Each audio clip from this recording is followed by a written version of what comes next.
ഞാൻ രാവിലെ തന്നെ ഇവളിൻ തഴുകിയിരിക്കണത് എന്തിനാണെന്നറിയോ? ഇന്ന് ഇവളൊരു സ്പെഷ്യൽ മുട്ടയാണ് ഇട്ടത്.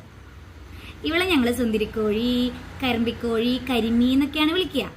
ഇവള് നമുക്ക് ഡെയിലി മുട്ട തരൂട്ടാ. പക്ഷെ വേറൊരാളുണ്ട്, അവളങ്ങനെ ഡെയിലി മുട്ടയൊന്നും തരില്ല. അവൾക്ക് ഇഷ്ടമുള്ളപ്പോൾ അങ്ങോട്ട് മുട്ടയിടും, അത്രേ ഉള്ളൂ. നമ്മളങ്ങോട്ട് എടുത്തോളണം. അങ്ങനെയാണ് ആളുടെ ഒരു പോളിസി. പക്ഷെ ഇവള് എന്നും രാവിലെ വരുന്നു, മുട്ടയിടുന്നു, പോകുന്നു. ഇന്ന് പക്ഷെ അവൾ ഇട്ട മുട്ട എന്ന് പറഞ്ഞു കഴിഞ്ഞാൽ ഒരു അത്ഭുത മുട്ടയാണ് ശരിക്കും. ഇതാണ് അവള് ഇന്നിട്ട മുട്ട. കണ്ട വലിപ്പം കണ്ട? എനിക്ക് തോന്നുന്നതിൽ 2 ഉണ്ണി ഉണ്ടാവും തോന്നുന്നു കേട്ടോ. ഇതാണ് ഇന്നിട്ട മുട്ട. സാധാരണ ഒരു നാടൻ മുട്ടയുടെ വലിപ്പം എന്ന് പറയുന്നത് ഇതാണ്.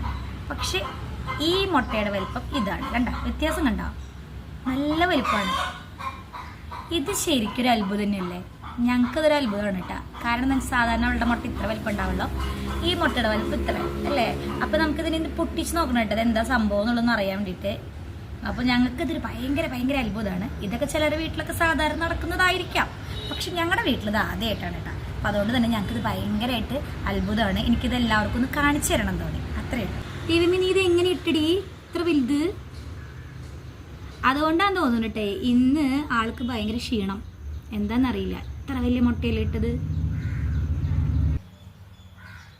അപ്പോൾ നമുക്ക് ഈ മുട്ട ഒന്ന് പൊട്ടിച്ച് നോക്കാം കേട്ടോ. മൈ ഗോഡ്, 2 ഉണ്ണി. അപ്പോൾ ഞാൻ വിചാരിച്ച പോലെ തന്നെയാട്ടാ, 2 യോക്ക് ഉണ്ട് കേട്ടാ. അപ്പോൾ ശരിക്കും ഇതൊരു അത്ഭുതം തന്നെയല്ലേ? അത്ഭുതം തന്നെയാണ് അല്ലേ?